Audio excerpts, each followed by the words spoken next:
자, 안녕하세요, 여러분. 오늘은 아저씨가 특별하게 여러분들 원격 교육을 지금 진행하고 있기 때문에 사이버 폭력, 학교 폭력 예방 교육을 하기 위해서 여러분들과 같이 한번 1시간 동안 교육을 진행할 건데요.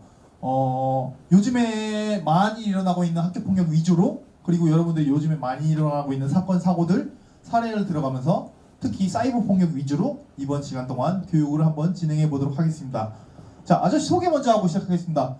여러분들 혹시 여러분들 학교 전담 경찰관에 대해서 들어보고 본 적 있나요? 학교에서? 이미 본 친구들도 있을 거고, 아니면 저는 우리 학교에 학교 전담 경찰관이 누군지 몰라요 하는 친구도 있을 텐데, 오늘 교육하고 있는 이 아저씨가 여러분들 학교 전담 경찰관이고, 앞으로 여러분들 졸업할 때까지 여러분들이 무사히 사건 사고에 휘말리지 않고 학교 폭력 때문에 고통받는 학생들이 없도록 아저씨가 여러분들을 잘 지도하고, 여러분들도 도움을 청할 곳이 있으면 아저씨한테 언제든지 도움을 청하길 바라겠습니다. 아저씨는 안양 동안경찰서 여성청소년계에서 근무하고 있고요. 안양시 동안관내에서 총 13개의 학교를 담당하고 있습니다. 초등학교는 안양동초, 샘모루, 비산, 민백, 귀인, 평촌초등학교 담당하고 있고, 중학교는 비산중학교, 임곡중학교, 대한중학교, 귀인중학교, 그 다음에 고등학교는 우리 평촌경영고등학교를 비롯해서 관양고등학교와 경기게임마이스터 고등학교까지 담당하고 있습니다. 여러분들이 언제든지 물어볼 게 있거나 궁금한 게 있으면 아저씨한테 카카오톡을 해도 좋고, 페이스북 메시지를 보내도 좋고, 문자를 보내도 좋고, 전화를 해도 좋으니까 언제든지 연락하시면 됩니다. 이번 시간에는 특별하게 평소 같으면 아저씨가 여러분들 학교에 방문해서 직접 교실에서 교육을 했겠지만, 지금 코로나19 사태 때문에 원격 교육으로 진행해 볼 건데요. 가장 핫한, 요즘에 가장 이슈가 되는 학교 폭력만 모아서 이번에 교육을 해보겠습니다. 그 전에 먼저 아저씨가 항상 학교 폭력 예방 교육을 하면 여러분들한테 하는 이야기가 있습니다. 혹시 학교 폭력이 어떤 건지 아니? 학교 폭력의 정의에 대해서 아니? 물어보면 여러분들이 이미 다 알고 있어요. 어떻게 알고 있을까요?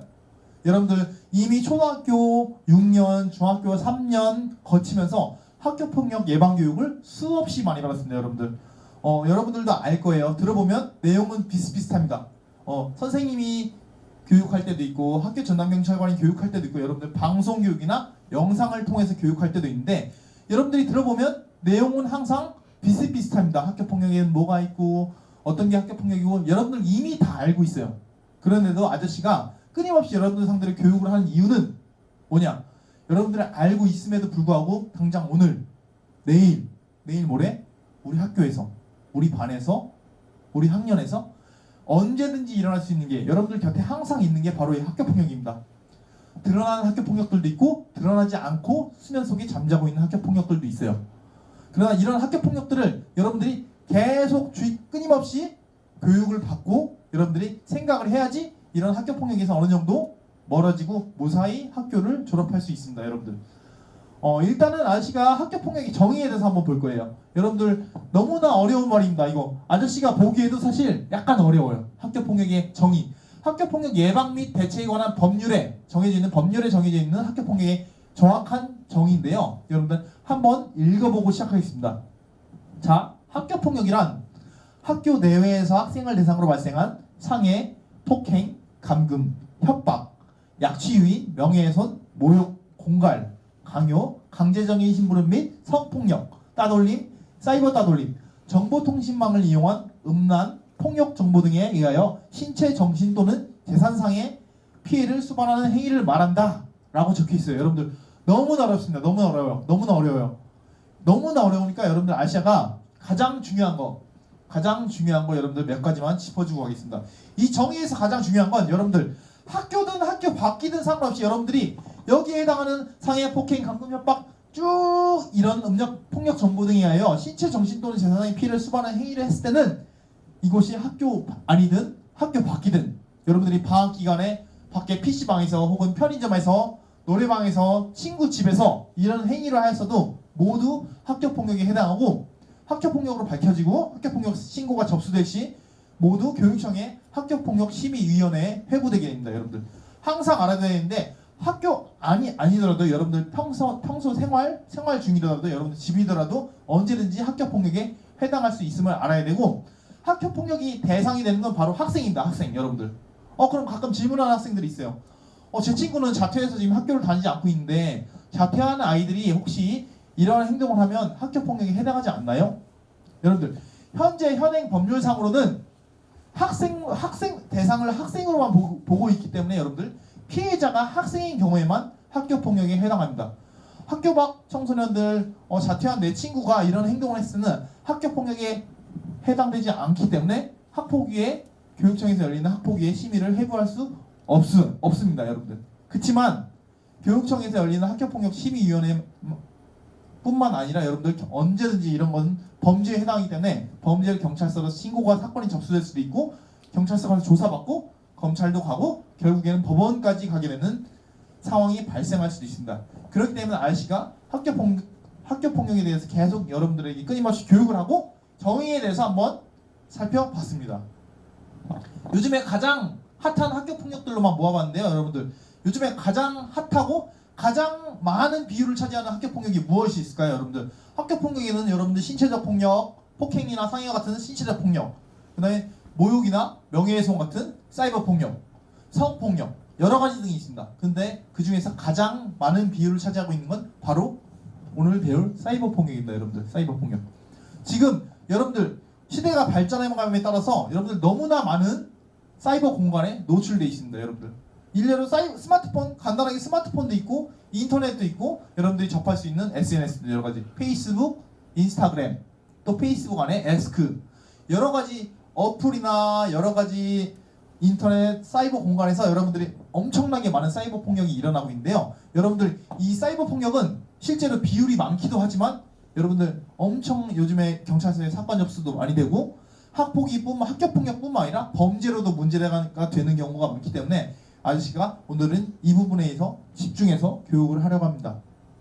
여러분 사이버 폭력이라고 하면 일단 단순합니다, 여러분들. 여러분들이 알고 있는 대로 사이버 공간에서 이루어지는 모든 행위들이 사이버 폭력에 해당할 수 있습니다. 여러분들은 무심코 여러분들도 모르게 남긴 댓글 하나하나, 여러분들도 모르게 다운받은 사진 하나하나, 캡처한 사진 하나하나, 게시한 글 하나하나가 모두 사이버 폭력에 해당될 수도 있습니다.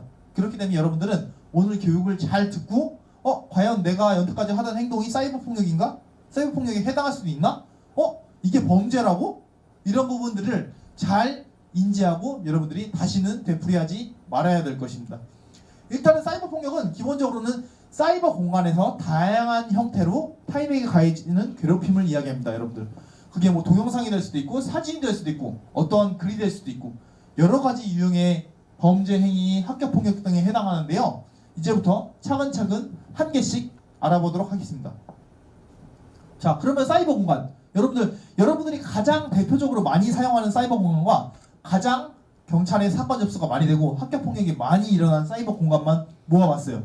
일단은 대표적으로 게임이 있습니다. 게임. 여러분 요즘에 리그 오브 레전드, 롤이나 배틀그라운드, 뭐 오버워치, 서든어택, 피파 여러 가지 게임을 하면서 여러분들도 모르게 무심코 너무 화가 나서, 나는 잘하는데 우리 편이 너무 못해서 여러분들 게임하다 화가 나서 상대방이 욕설을 하거나 그 욕설 때문에 게임 계정이 정지가 되기도 하고 여러 가지 제재를 받아봤을 거예요. 근데 요즘에는 그렇게 욕설로만 끝나는 게 아니라 이 욕설 사건이 경찰서로 고소가 됩니다, 여러분들. 어떤 모욕이나 명예훼손으로 고소가 돼서 사이버 수사팀에서 수사를 해서 가해자를 처벌하는 경우가 있어요, 여러분들. 점점 많아지고 있어요. 사이버 공간이라고 해서 내가 누군지 모르겠지? 나 그냥 내 계정일 뿐이니까 내가 누군지 모르겠지? 내가 경기도 안양시에 사는 누군지 모르겠지? 내가 평촌 경영고등학교에 다니고 있는지 모르겠지? 라고 생각하면 큰 착각입니다. 이게 문제가 돼서 모욕이나 명예훼손으로 문제가 돼서 경찰서에 고소사건이 접수되면 여러분들 추적을 합니다. IP 추적도 하고 계정 추적도 하고 그 다음에 리그 오브 레전드, 라이엇, 배틀그라운드 이런 본사에 공문을 보내서 여러분들의 정보를 확보를 해요. 그렇기 때문에 여러분들 언제 어디서 무슨 욕설을 했는지 시간까지 다 나와요. 위치, 장소, 시간까지 다 나오기 때문에 여러분들은 항상 사이버 공간은 게임에서 아무리 화가 나더라도 욕설하는 것에 주의해야 됩니다. 서로 보고 있지 않다고 해서 마음껏 욕설을 날리고 아무 말이나 내뱉고 심지어 패드립도 하는 친구들이 많은데 절대 있어서는 안 되는 행동입니다. 그 다음에 카카오톡 여러분들 뭐 카톡도 있고 틱톡도 있고 여러 가지 톡이 있는데 여러분 가장 대표적인 게 카카오톡입니다. 이 카카오톡에서 많이 일어나는 사이버 폭력은 단톡방에서 이루어지는 행위들이 있어요, 여러분들. 단톡방, 우리 반 단톡방, 뭐 우리 학년 단톡방, 내 친한 친구들 단톡방 있을 수 있어요. 있을 수 있습니다. 분명히 있습니다, 여러분들. 단톡방이 있는데 4명, 5명, 6명, 7명, 많게는 뭐 20명, 30명까지 있는 단톡방이 있을 텐데 그 단톡방 안에서 한 친구를 얕잡아 보거나 뭐 한 친구에게 욕설을 하거나 민망하게, 여러분들 용어로는 꼽을 준다고 하죠. 서로 민망한 상황을 만들거나 아니면 이 친구의 뭐 사진을 합성해서 올린다거나 아니면 단톡방에서 가장 많이 일어나는 유형 중에 여러분들 너무 사진이나 동영상 같은 걸 마음대로 올리는 경우가 있어요. 이 단톡방에는 분명히 그 사진을 보고 싶지 않고 그 사진으로 인해서 어떤 성적 수치심을 느끼거나 모멸감을 느끼는 친구들도 분명히 있습니다, 여러분들. 30명, 40명, 20명씩 있는 이 단톡방에서는 나와 생각이 다른 친구들도 많이 있습니다. 근데 그러한 친구들이 모두 보고 있는 단톡방에서 여러분들이 남의 개인정보를 올린다거나 아니면 어떤 음란한 사진이나 동영상을 올린다거나 해서 문제가 되는 경우도 많습니다.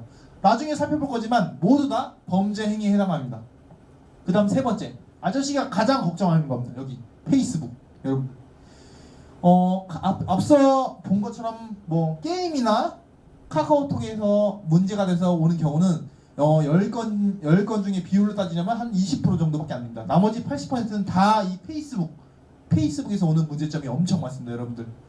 여러분들 카카오톡보다 페이스북 메시지를 더 많이 사용하는, 페매방을 많이 사용하는 친구들도 있을 거고, 이 페이스북 자체가 내가 뭘 했는지 게시글을 올릴 수 있고, 나랑 친구 맺어진 사람들은 언제든지 내 게시글을 볼 수 있고, 또 페이스북 계정을 만들어서 익명을 가장해서 활동하기도 하고 하기 때문에 엄청나게 많은 명예훼손, 모욕, 그 다음에 어떤 음란한 성범죄 이런 사건들이 엄청나게 많아지고 있습니다, 여러분들. 이 페이스북과 카카오톡에 결정적인 차이가 하나 있습니다. 그리고 여러분들 페이스북 단체방과 카카오톡 단톡방의 결정적인 차이에 대해서 한 개 알고 있나요? 얼마 전에 모 학교에서 이것 때문에 학교 폭력이 일어났던 적도 있는데요. 여러분들 단톡방은 10명의 친구가 있든 20명의 친구가 있든 내가 그 단톡방에 입장한 순간부터 그 이후에 채팅 내용만 보여요. 여러분 한번 보세요. 오늘 내가 입장하기 전에 이 친구들이 내 욕을 했는지 무슨 얘기를 했는지, 이 단톡방에 내가 늦게 들어갔는데 그 들어가기 전에 무슨 이야기를 했는지 나는 몰라요, 여러분들. 그치만 이 단체 페이스북 메시지방은 내가 입장한 순간부터 내용만 보이는 게 아니라 입장하기 전에 내용도 보입니다. 이 단톡방이 만들어졌을 때부터 이 아이들이 무슨 대화를 나눴는지, 내 욕을 했는지, 아니면 어떠한 주제로 대화를 했는지 모두 보입니다. 내가 입장하기 전의 순간부터 다 보이기 때문에 여러분들은 항상 주의하고 이 점을 명심해야 할 것입니다. 자, 여러분들 카카오톡, 뭐 게임, 페이스북 조심하라 봤는데, 이 사이버 공간에서는 여러분들 아저씨가 더더욱 주의하라고 하는 게, 사이버 공간에서는 퍼져나가는 속도가 엄청납니다. 엄청나요, 여러분들. 사이버 공간에 여러분들이 일례로 페이스북에 어떤 글을 게시하거나 친구들을 저격하는 게시글을 게시하게 되면 이게 한 명 보고 그 다음에 한 명 보고 한 명한테 전달되고 이런 게 아니라 순식간에 100명, 1000명, 10,000명, 수만 명의 사람들이 동시에 볼 수 있어요. 여러분들과 친구 맺어진 사람들, 여러분들이 남긴 댓글도 당연히 볼 수 있습니다, 여러분들. 그렇기 때문에 여러분들이 평소에 학교에서 친구들과 대면해서 있는 공간보다 이 사이버 공간은 엄청나게 빠른 속도로 여러분들의 정보가 퍼져나갑니다.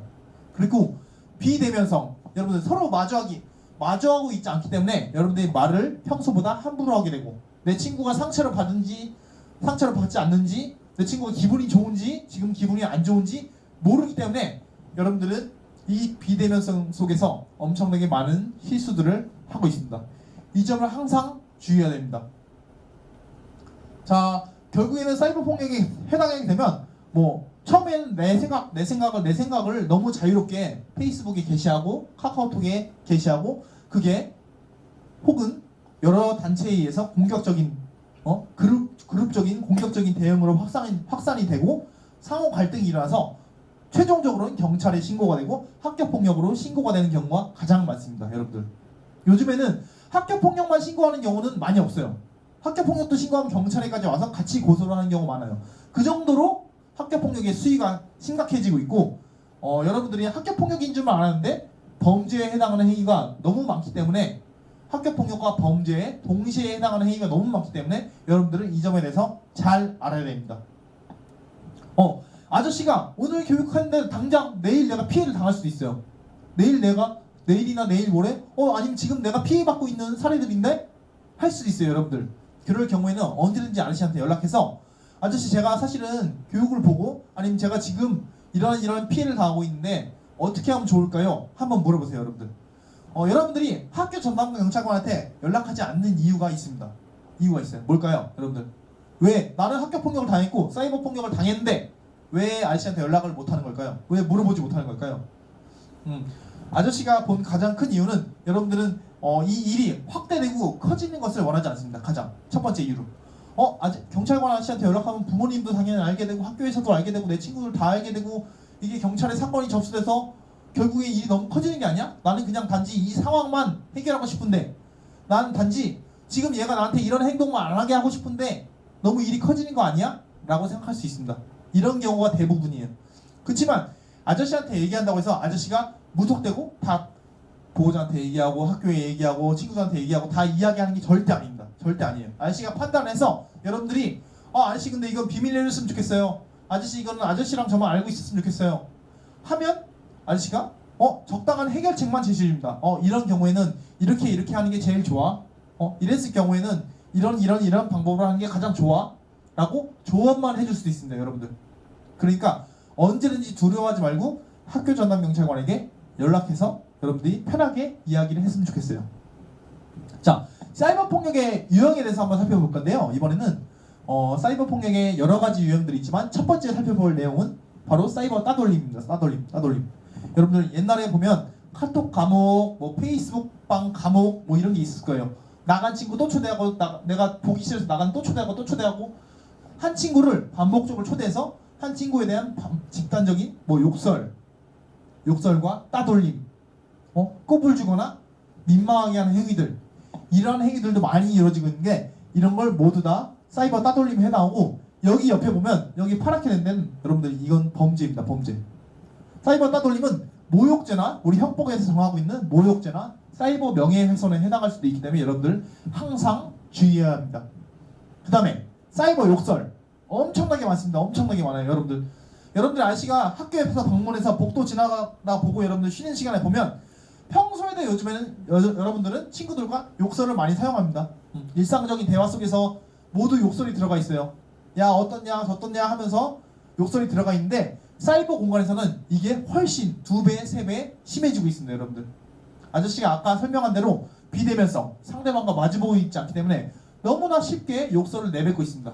그러나 여러분들이 하나 알아둬야 될 것은 여러분들이 사이버 공간에서 내뱉는 이런 욕설들은 모두 모욕죄에 해당하고 그리고 사이버 공간의 특징상 사라지지 않아요. 여러분들 욕설한 거 사라질 것 같죠? 내가 카카오톡으로 누구한테 욕하고 페이스북방으로 욕하고 이런 거 영원히 없어질 것 같죠? 절대 사라지지 않습니다. 절대 사라지지 않아요. 여러분들이 평소에 이 학교 공간에서 여러분들끼리 마주보고 욕설한 거는 그 순간이 지나면 사라집니다. 여러분들 이 공간에서는 사라져요. 여러분들 누군가 보고 듣고 한 사람이 있어도 이 공간에서 객관적으로는 사라져요. 근데 이 사이버 공간에서 여러분들이 남긴 욕설들은 절대 사라지지 않습니다. 사이버 공간 자체가 컴퓨터 프로그래밍과 컴퓨터를 기반으로 하고 있기 때문에 여러분들 컴퓨터는 어딘가에 저장 공간이 있어요. 우리 사람의 뇌처럼 어딘가에 기억 공간, 어딘가에 저장 공간이 있어서 어딘가 페이스북 본사 서버, 페이스북 코리아 본사 서버, 다음 카카오 서버 이런 본사 서버에 슈퍼컴퓨터 어딘가에 저장되어 있어요.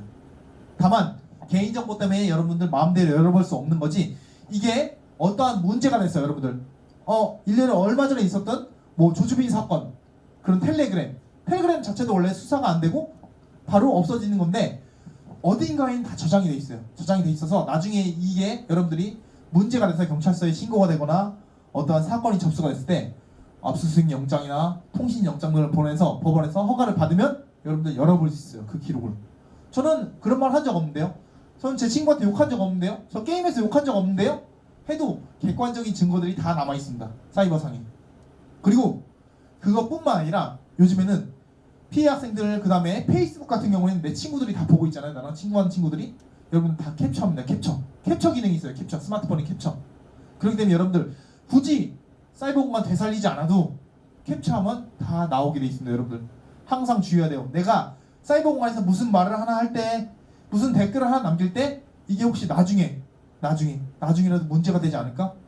이걸로 인해서 친구가 상처를 받고 이걸로 인해서 내가 혹시 어떤 문제에 연루되지 않을까? 항상 잘 기억해야 됩니다. 자, 그 다음에 사이버 명령. 이 세 번째 사이버 명령. 사이버 명령이라고 불리는 학교 폭력인데요. 이것은 강요죄, 협박죄, 모욕죄 이 세 가지 범죄에 해당할 수 있습니다. 여러분들 명령이라고 하면 여러분들 어떤 강압적인 상대방이 의무 없는 일을 시키는 겁니다. 여러분들 예를 들어서 예전에 이런 거 있어요. 와이파이 셔틀. 요즘에 많이 없습니다. 요즘에 많이 없는데 간혹가다 있는 친구들이 있어요. 와이파이 셔틀. 야, 테더링 켜줘. 나 핫스팟 켜줘. 이 친구는 켜주기 싫어요. 켜주기 싫은데 강제적으로 테더링 켜달라고 하고 핫스팟 켜달라고 하고 이게 어떠한 강요죄에 해당합니다. 여러분들 이 와이파이 셔틀이 요즘에는 많이 줄었지만 한때 가장 많았고, 요즘에는 이 와이파이 셔틀뿐만 아니라 상대방의 진짜 의무 없는 일을 강요함으로써 생기는 여러 가지 학교 폭력과 범죄들이 많습니다. 여러분들 그 다음에 살펴볼 건 사이버 갈취인데요. 사이버상에서 여러분들 요즘에는 여러분들 실제로 은행에 가지 않고 어플상으로 돈 거래를 하고 그 다음에 카카오톡, 카카오페이로 돈도 보내주고 선물도 보내주고 기프티콘도 보내주고 하잖아요. 이런 걸 이용해서 여러분들 갈취를 하게 되는데 이것은 모두 공갈죄, 협박죄, 강요죄에 해당합니다. 사이버상에서 공갈죄, 협박죄, 강요죄에 해당하는 범죄임을 알아둬야 되고요. 강제로 기프티콘을 뺏거나 강제로 게임에서 어떤 아이템이나 돈을 뺏거나 하는 행위 모두 이 행위에 해당합니다. 여러분들 그 다음에 사이버 스토킹. 사이버 스토킹도 여러분들 심심치 않게 일어나고 있습니다. 여러분들이 남학생과 여학생 사이에서 혹은 좋아하는 학생들 사이에서 혹은 나와 내 남자친구, 내 여자친구 사이에서 이 사이버 스토킹이 많이 일어나고 있고 스토킹이라는 건 모르는 사람뿐만 아니라 아는 사람한테도 많이 일어나고 있는 게 바로 사이버 스토킹입니다. 이 사이버 스토킹은 스토킹 자체로는 아직 우리나라에 처벌할 법률이 없습니다. 여러분들 지금 국회의원들이 발의해서 법을 제정 중이고 스토킹 자체로는 처벌할 수 없지만 그 스토킹에서 파생하게 되는 여러 가지 모욕, 강요, 협박죄 다른 범죄들을 처벌하고 있기 때문에 여러분들 항상 명심하고 주의해야 합니다. 나는 내 생각과 내가 말했을 때 상대방이 피부로 와닿고 느끼는 생각이 다르기 때문에 여러분들 항상 조심해야 됩니다. 그 다음에 이미지 유포. 이것도 요즘에 엄청나게 심해요. 여러분들 엄청나게 심해요. 이 이미지 유포는 어떤 사이버 성범죄에 해당해서 정보통신망법에 위반이 될 수 있습니다. 여러분들 정보통신망법 일반적인 형법이나 어떤 형사소송법 외에도 이러한 정보통신망법 여러분들이 사이버 공간에서 일어나는 모든 행위들을 관장하는 정보통신망법에 대해서 문제가 될 수 있습니다. 여러분들 막 남의 친구 사진 함부로 찍어서 어디 맘대로 올리고 동의받지 않고 맘대로 올리고 페이스북에 올리고 단톡방에다 올려서 막 키키키 웃고 막 웃긴 사진들이랑 아니면 혹은 민망한 사진들이랑 음란한 사진이랑 합성을 해서 유포를 하고 이런 경우 모두 다 정보통신망법 위반으로 처벌받고 있습니다. 여러분들 요즘에 그런 경우가 많아요. 요즘에 중학생 고등학생들 사이에서 아저씨가 일례를 들면 지인 능욕짤이라 여러분들 혹시 인터넷 뉴스에서 본 적 있나요? 이런 게 엄청나게 유행하고 있습니다. 내가 합성을 해서 퍼뜨리거나 혹은 내가 그 합성을 할 수 있는 사람에게 의뢰를 하기도 해요. 여러분 여러 가지 사건이 엄청나게 많이 들어오고 있습니다.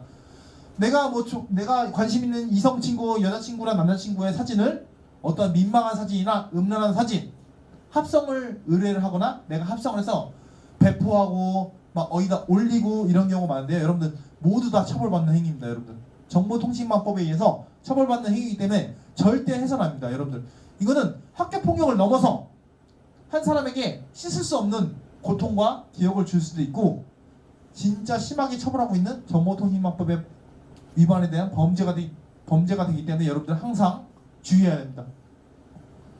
자, 그 다음 사이버 성범죄. 아까 아저씨가 이야기했던 정보통신망법, 그 다음에 아동복지법 여러 가지 해당할 수 있는 범죄인데요. 사이버상에서는 여러분들이 너무나 많은 성범죄가 일어나고 있어요. 성범죄가 일어나고 있고 또 성범죄 가해자가 성범죄의 피해자가 되고 성범죄의 피해자가 또 성범죄 가해자가 되기도 하고 이런 경우가 너무나 많습니다. 그렇지만 하나 기억해야 될 건 여러분들 아까 아이씨가 처음에 여러분들 사이버 공간에서 욕설했을 때 그때 얘기한 것처럼 사이버 공간에서는 모든 기록들이 남아 있어요. 여러분들 누군가 캡처할 수도 있고 어딘가 컴퓨터에 서버에 저장이 돼 있습니다. 여러분들 이 점을 항상 명심하고 한 장의 사진을 올리더라도 하나의 동영상을 보낼 때 하나의 말을 할 때 여러분들이 항상 신중하게 생각을 해봐야 됩니다.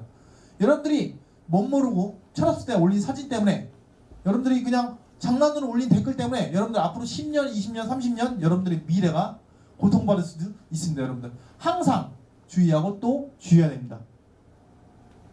자, 여러분들 사이버 공간에서는 아저씨가 항상 주의하라고 하는 게 여태까지 사이버 폭력이 여러 가지 유형들을 살펴봤는데요. 여러분들 지금 아저씨가 살펴보니까 너무도 많은 어떤 익명성 때문에 친구 추가, 페이스북상에서 친구 추가나 카카오톡 친구 추가, 남의 번호를 저장하는 거 이런 행위들이 너무나 쉽게 이루어지고 있습니다. 진짜 물어보면 나 얘 실제로는 얼굴도 한 번도 본 적도 없어요. 저 실제로 만난 적도 없는 친구예요. 얘 목포 살아요? 부산 살아요?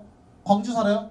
이런 친구들과 너무나 쉽게 사이버 공간에서 친구 추가를 하고 그 친구들과 서로 사진을 교환하고 동영상을 교환하기도 하고 서로 전화도 하고 이런 경우가 엄청 많습니다. 그렇지만 여러분들 사이버 공간에서 익명성이 있기 때문에 진짜 조심해야 됩니다. 나는 고등학교 1학년인데 저기 옆에 어디 3번에서 군포에서 고등학교 1학년이라고 친구 추가가 왔어요.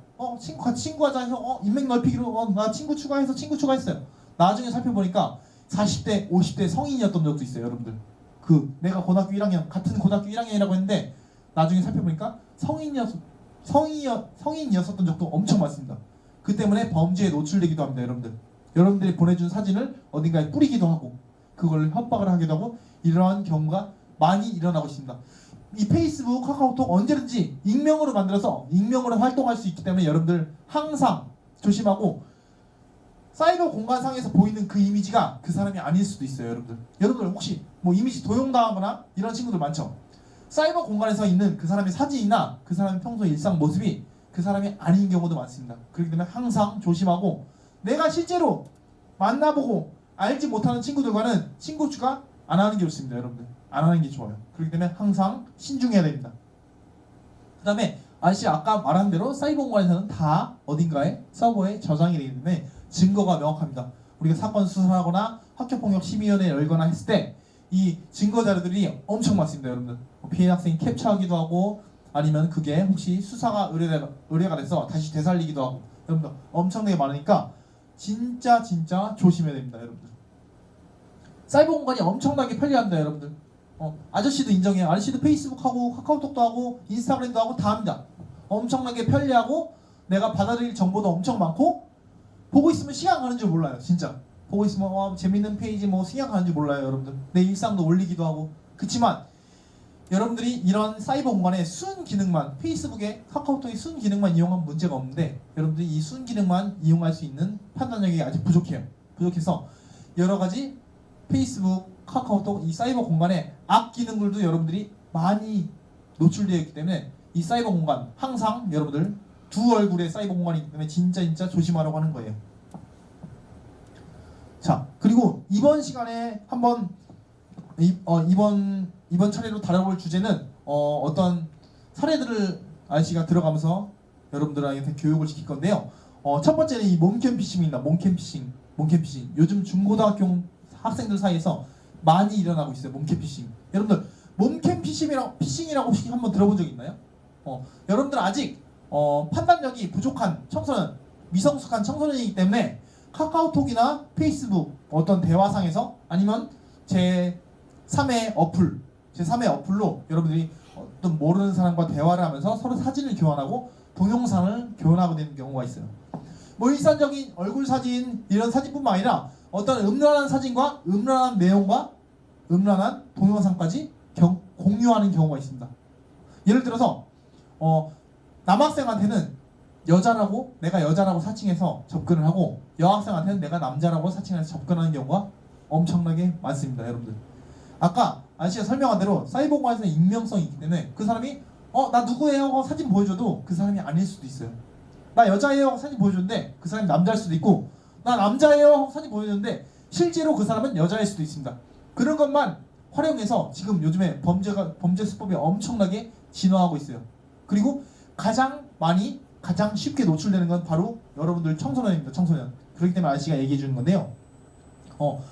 스마트폰 채팅 어플을 통해서 음란한 뭐 채팅이나 화상통화, 영상통화, 뭐 사진, 동영상 이런 거를 공유하거나 했을 때 그걸 저장하고 그걸 녹화하고 해가지고 여러분들에게 결국에는 협박을 해서 피해를 입히게 되는 행위인데요. 여러분들 혹시 카카오톡이나 뭐 이런 거 하다가 이런 거 해본 친구들 있을 수도 있어요. 근데 항상 진짜 주의하고 앞으로는 하지 않도록 해야 됩니다, 여러분들. 상대방이 누군지도 모를 뿐더러 어떠한 사례가 있냐면 카카오톡에서 이런 음란한 대화, 음란한 동영상을 주고받다가 갑자기 소리가 안 들린다고요, 상대방이. 저 갑자기 소리가 안 들려요.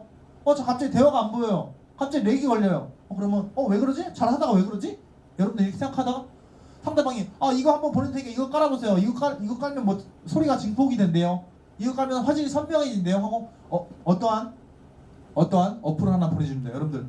근데 그 어플이나 그런 자료를 다운받는 순간 어떻게 될까요? 여러분들 어떻게 될까요? 가장 생각하기 쉬운 거 어떻게 될까요?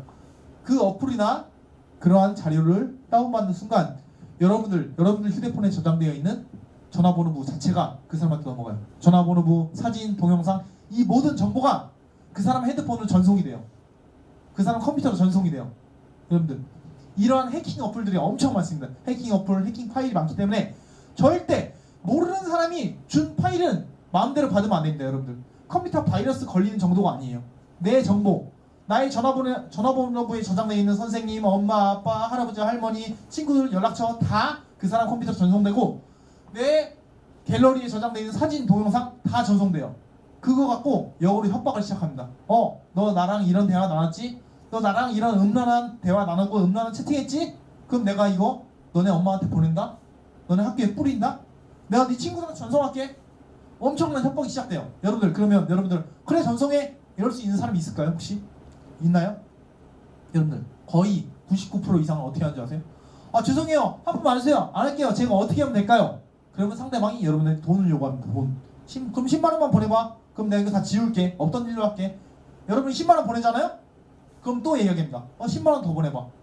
또 보내잖아요? 10만 원 더 보내봐. 여러분들 평생 돈 보내야 돼요. 평생.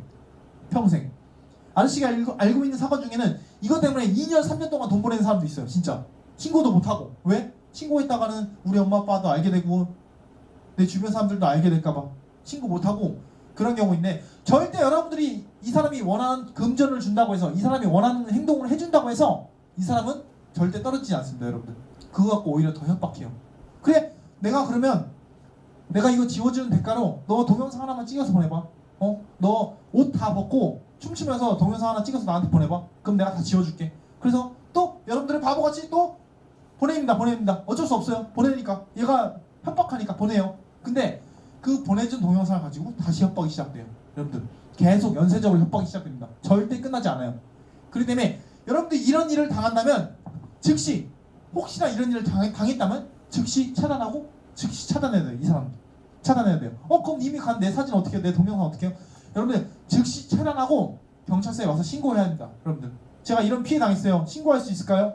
이런 계정에 의해서 이런 피해를 당했어요. 혹시 신고 가능할까요? IP 추적 가능할까요?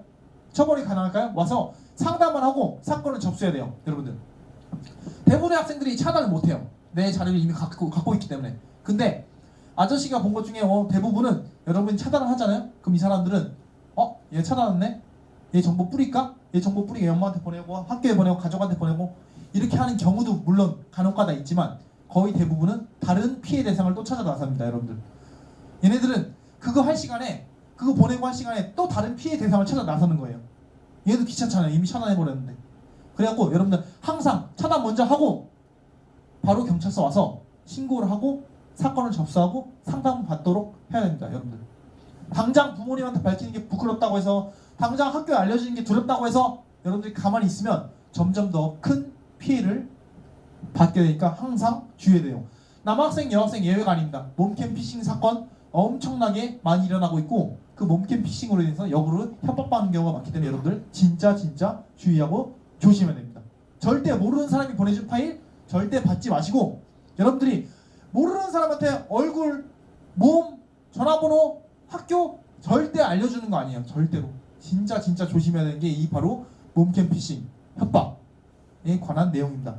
그 다음에 아저씨가 요즘 가장 많이 일어나고 있는 것 중에 한 가지가 바로 이겁니다. 바로 이거. 마지막으로 아저씨가 여러분들한테 마지막으로 강의하고 싶은 내용인데요. 자, 이거는 아저씨가 여러분들 졸업할 때까지 계속 이야기할 거예요. 계속 이야기해주고 이게 어떤 범죄에 해당하면 너네 이거 하는 애들 누구냐? 아저씨 찾아서 혼내기도 하고 처벌이 필요하면 처벌도 하고 사건 접수가 필요하면 사건 접수도 하고 분명히 할 겁니다, 여러분들. 지금도 아저씨는 많은 친구들을 알고 있어요. 알고 상담도 해주고 이거 피해받은 친구들 상담도 해주고 가해학생들은 처벌도 하고 어떤 소년 분리심사원이나 소년부 판사한테 소년 위탁이나 보호관찰을 붙이기도 하고 여러 가지 행동들을 하고 있습니다, 여러분들. 진짜 주의해야 되는데 바로 대리입금이라고 합니다. 대리입금이라고 하니까 약간 여러분들 생소해요. 용어가 생소해요. 공식적인 명칭은 대리입금이라고 하는데 여러분들 사이에서는 뭐냐? 대출이에요. 대출. 바로 대출입니다.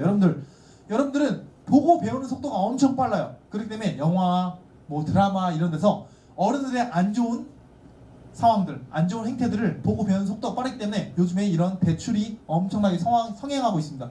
내가 친구한테 돈을 빌려주고 며칠간의 여유를 주고 며칠 얼마의 이자를 붙이는 거, 이걸 바로 대리입금이라고 하는데요. 여기서 엄청난 범죄들이 많이 일어나고 있습니다, 여러분들. 그럼 개인 간에 내 친구한테 돈 빌려주고 돈 받는 게 불법일까요? 여러분들, 불법이 아닌 경우가 훨씬 많습니다. 내 친구랑 PC방 갔는데 친구가 모르고 지갑 놓고 왔네. 야, 1,000원만 빌려줘. 그래서 1,000원 빌려줬어요. 내일 1,000원 받았어요. 이거 절대 불법 아닙니다, 여러분들. 사인 간에 어느 정도 거래를 하고 인정을 해줘요, 법원에서. 그치만 내가 내 친구한테 10,000원을 빌려주고 야, 일주일 있다가 20,000원을 갚아라. 100,000원을 빌려주고 야, 기간 10일 줄 테니까 100,000원을 빌려줬으니까 150,000원 갚아라. 그럼 또 얘는 빌려가요. 왜? 당장 돈이 급하니까 빌려갑니다, 여러분들. 이런 행위는 모두 다 불법에 해당합니다, 여러분들. 우리나라에서 여러분들 이자를 얼마까지 받을 수 있다, 연이율 몇 프로까지 받을 수 있다, 연이율 20 몇 프로까지 받을 수 있다 라고 정해놨어요. 그게 바로 여러분들 이자 제한법입니다. 법으로 정해놨어요. 법정 이자를. 그 이상은 절대 못 받게 법정 이자를 정해놔서 어떠한 은행, 어떠한 대출업체도, 어떠한 대부업체도 그 연이율을 초과하지 않습니다. 초과하지 않아요. 근데 여러분들은 만약에 연이율이 예를 들어 법에서 정해놓은 게 20%라고 하면 여러분들은 한 200% 받아요. 300% 받아요. 엄청나게 많이 받아요. 저 20%밖에 안 받는데요? 근데 잘 생각해봐야 돼요. 연이율이잖아요. 연이율. 1년에 20% 정도 받는 건데 여러분들은 한 달에 몇 프로, 일주일에 몇 프로, 10일에 몇 프로 이렇게 엄청나게 많은 이자를 받고 있어요. 근데 여러분들 이게 불법인지 몰라요. 왜 불법인지 모를까요? 얘가 먼저 돈 빌려달라고 해서 내가 돈 빌려줬는데요? 얘가 먼저 얼마로 갚는다고 해서 내가 빌려준 건데요? 그래도 불법입니다, 여러분들. 사인 간의 거래에서 법정 이자를 초과한 대출은 모두 다 불법이고 이거는 갚지 않아도 상관없어요. 범죄이기 때문에 이자 부분에 대해서 갚지 않아도 상관없어요. 여러분들 혹시나 친구한테 이런 많은 이자를 주기로 하고 돈을 빌렸으면 원금만 줘도 돼요. 원금만. 이자 절대 주면 안 됩니다. 이자 주면 여러분들 그 이자로 받아서 또 다른 친구를 찾아서 또 이자 놀이하고 이렇게 돈을 불립니다, 여러분들. 이자 절대로 주면 안 됩니다. 원금만 주세요.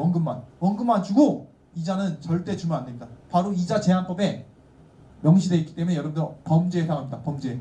그렇기 때문에 여러분들은 항상 주의해야 되는데, 근데 돈 빌린 친구가 신고 못하는 경우가 가장 많아요. 왜? 그 돈 어디다 썼을까요? 내가 돈 빌려서 빵 사 먹었을까요? 내가 이자 주기로 하고 돈 빌려서 뭐 떡 사 먹었을까요? 절대 아닙니다, 여러분들.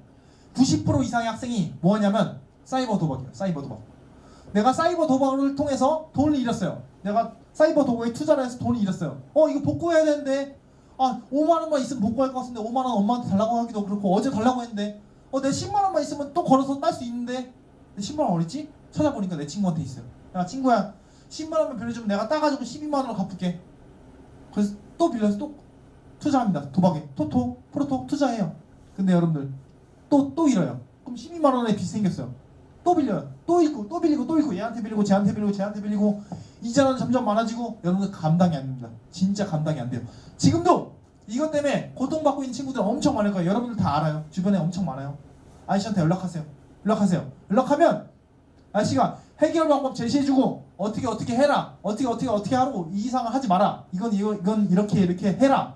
이야기해 줄 테니까 지금 내가 여기서 돈 빌리고 저기서 돈 빌리고 저기서 돈 빌리고 여러분들 고통받고 있는 친구들은 아저씨한테 한번 꼭 연락해서 어떻게 해결하면 좋을까요? 라고 이야기하시고, 여러분들 사이버 도박 이거 범죄입니다. 범죄. 우리나라의 형법에 규정되어 있는 도박죄에 해당하기 때문에 이것도 처벌할 거예요.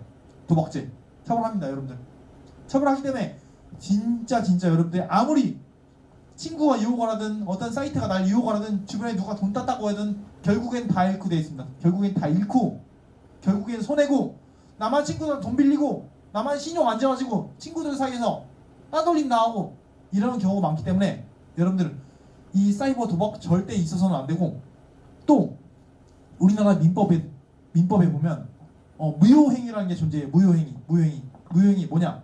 내 친구가 사이버 도박을 하는 줄 알고 내가 돈을 빌려줘요. 야, 너 도박해라. 내가 한 10만 원 빌려줘요. 도박해. 그 다음에 대신 따면 내 이자까지 같이 갚아하고 돈 빌려줘요. 이거 받을 수 있을까요? 이거 원금도 못 받습니다. 여러분들 원금도 못 받아요. 상대방이 도박을 할 걸 알고 불법 행위를 할 걸 알면서도 빌려준 돈은 받지 못합니다. 여러분들 안 줘도 상관없어요. 여러분들 이건 무효행위에 해당해서 상대방이 사이버 도박을 할 것임에도 알고도 돈을 빌려준다면 여러분들 모두 무효행위에 해당해서 돈을 아예 못 받을 수 있어요. 그렇기 때문에 친구들 사이에서는 진짜 필요한 돈, 진짜 내가 갚을 수 있는 돈, 진짜 빌려줘도 상관없는 돈, 내가 없어도 상관없는 돈은 이자 붙이지 말고 빌려줘요. 이자 빌려주고 나중에 음료수 하나 사줘 하고 빌려주고 받고 그다음 음료수 먹고 이렇게 하는 건 상관없습니다. 여러분들 항상 아저씨가 이 내용에 대해서는 얘기해 줄 게 많은데 오늘 수업 시간이 이제 거의 다 되고 있어서 아저씨가 이쯤에서 마칠 건데, 여러분들이 졸업하는 순간까지 아저씨가 계속 학교 돌아다니면서 애들한테 물어보고 또 아저씨 나름 파악을 해보고 여러분들 고통받고 있는 학생들 상담도 해주고 할 거니까 언제든지 이런 대출과 사이버 도박 때문에 고통받고 있는 친구들 있으면 아저씨한테 연락하세요. 아저씨가 고통 끝나게 해줄게요. 고통 끝나게 해줄 테니까 해결 방법 제시해주고 깔끔하게 여러분들 고통 안 받을 수 있게 할 테니까 여러분들 언제든지 학교 전담경찰관을 찾아주시면 감사하겠습니다. 여러분들 이상으로 이번 시간 동안 여러분들 사이버 폭력에 대해서 원격 수업을 해봤는데요. 사이버 폭력, 익명성 여러 가지 이야기했는데 여러분들 항상 중요하게 알아야 되는 키포인트들이 있을 거예요. 사이버 공간에서는 내가 남긴 말들, 내가 한 욕설들, 내가 올린 사진들 다 어딘가에 저장돼 있다. 항상 조심해라. 첫 번째. 그 다음에 내가 모르는 사람과 친구 추가하지 마라. 내 정보 주지 마라. 내 사진, 내 번호, 내 이름, 내 학교 절대 알려주면 안 됩니다. 여러분들. 그 다음에 모르는 사람이 준 파일 절대로 받거나 저장하면 절대로 안 됩니다. 여러분들. 그리고 마지막으로 사이버 도박 해서는 안 되고, 그 다음에 돈 빌려주면 안 되고, 빌려서도 안 되고, 여러분들이 어떠한 상식선에서 친구들끼리 빌릴 수 있는 돈 외에는 절대 빌려주거나 이자를 받거나 하는 건 절대 안 되고 모두 범죄에 해당하는 걸 확실히 알아둬야 됩니다. 여러분들 다음부터는 이제 아저씨가 사이버 공간에서 또 만나고 원격 수업을 만날 수도 있고 여러분들 교실에 방문해서 교육할 수 있는데, 다음에는 더 좋은 수업 내용, 여러분들 더 와닿는 수업 내용을 갖고 아저씨가 교육을 진행하겠습니다. 감사합니다.